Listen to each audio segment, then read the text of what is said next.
कर्मणि अकर्म य पश्येद अकर्मणि च कर्म यः स बुद्धिमान मनुष्येषु स युक्तः कृत्स्न कर्मकृत्। नमस्कार मित्रों, ये जो श्लोक है ये भगवद गीता के चौथे अध्याय का 18वां श्लोक है, जिसे हम आज गहराई से समझेंगे। तो आइए सबसे पहले इसके अर्थ को समझते हैं। तो जो श्लोक है वो कहता है कर्मणि अकर्म यः पश्येद, अर्थात जिसने कर्म में अकर्म देखा, अकर्मणि च कर्म यः, अर्थात और जिसने अकर्म में कर्म, सबुद्धिमान मनुष्येषु, अर्थात वह बुद्धिमान मनुष्यों में, सयुक्तः कृत्स्न कर्मकृत, अर्थात उस योगी ने संपूर्ण कर्म किया। तो इस श्लोक में श्री कृष्ण पुनः एक विरोधाभासी वक्तव्य बोल रहे हैं। तो वो यहाँ पे बोलते हैं कि उस व्यक्ति ने जिसने कर्म में अकर्म को देखा और जिसने अकर्म में कर्म को देखा, वो व्यक्ति बुद्धिमान मनुष्यों में वह है जिसने संपूर्ण कर्म को किया। तो यहाँ पर हम देख सकते हैं कि श्री कृष्ण एक विरोधाभासी वक्तव्य बोल रहे हैं, जहाँ पर कि वो बोल रहे हैं कि कर्म में अकर्म देखा और अकर्म में कर्म देखा। तो ये एक बहुत ही भ्रम उत्पन्न करने वाला वक्तव्य है। तो हमें इसको गहराई से समझना होगा वास्तव में कि यहाँ पर श्री कृष्ण जब कह रहे हैं कि कर्म में अकर्म या अकर्म में कर्म, तो उससे उनका क्या तात्पर्य है। तो पिछले श्लोक में हमने देखा कि इस प्रकृति का भाग होने से सभी जीव वास्तव में कर्म करने के लिए बाध्य हैं, और हमने ये भी समझा कि कर्म अपने आप में बुरा नहीं होता। वास्तव में कर्म में जो अंतर बनता है वो कर्म के पीछे जो उद्देश्य होता है उसके द्वारा बनता है। तो इस समझ के साथ अब हम यहाँ पर इस श्लोक को समझ सकते हैं। हम वास्तव में अर्जुन का ही उदाहरण ले सकते हैं।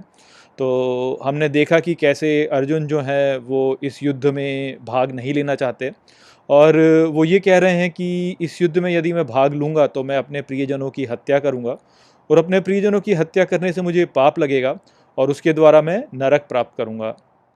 तो यहाँ पर हम जब उथले रूप से अर्जुन की स्थिति को देखते हैं तो वहाँ पे हमें यही दिखता है कि अर्जुन का जो वक्तव्य है वो वास्तव में ठीक है कि हम यदि अपने प्रियजनों की हत्या करते हैं या हम किसी की भी हत्या करते हैं तो वो वास्तव में हमें पाप प्रदान करेगा। तो उस प्रकार से देखा जाए तो यहाँ पे अर्जुन का जो वक्तव्य है वो ठीक है। तो ऐसी स्थिति में हो सकता है कि व्यक्ति यही सोचे कि चलो मैं किसी की हत्या करता ही नहीं हूँ।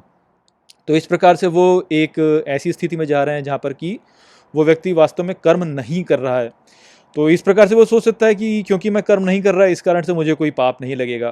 किंतु वास्तविकता ये है कि अर्जुन यहाँ पे यदि अपने प्रियजनों की हत्या नहीं करते हैं तो उससे समाज में अधर्म फैलेगा, और जब समाज में अधर्म फैलेगा तो उसके द्वारा जो समाज के लोग हैं वो वास्तव में बहुत सारा दुख झेलेंगे और उनको बहुत सारा कष्ट होगा।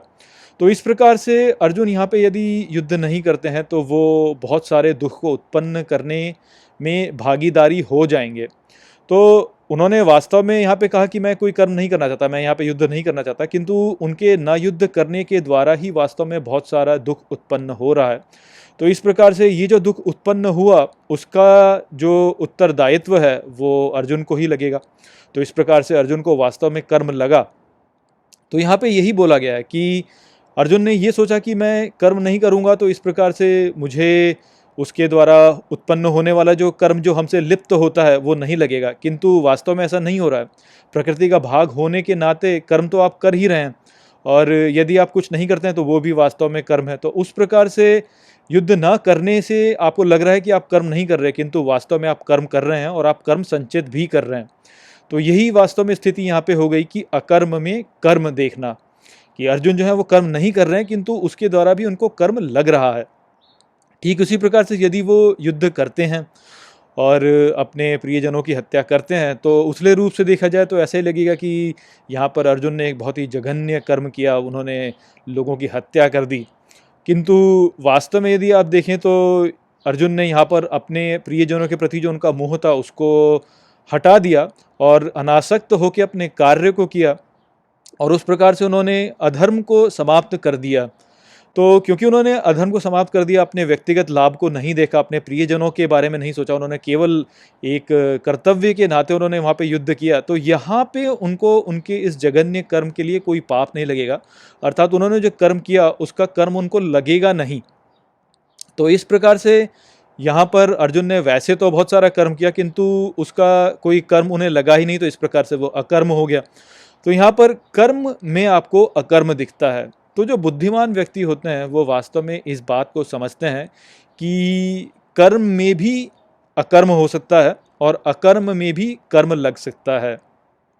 तो इस बात को जो समझता है व्यक्ति वही वास्तव में संपूर्ण कर्म को करता है, क्योंकि वो जो कर्म करता है वो वास्तव में उसकी जो खुद के पूर्वाग्रह होते हैं या जो उसकी आसक्तियां होती हैं उनसे प्रभावित नहीं होता, बल्कि वो एक कर्तव्य के रूप में होता है, और इस प्रकार से वो जो कर्म होता है वो संपूर्ण कर्म होता है।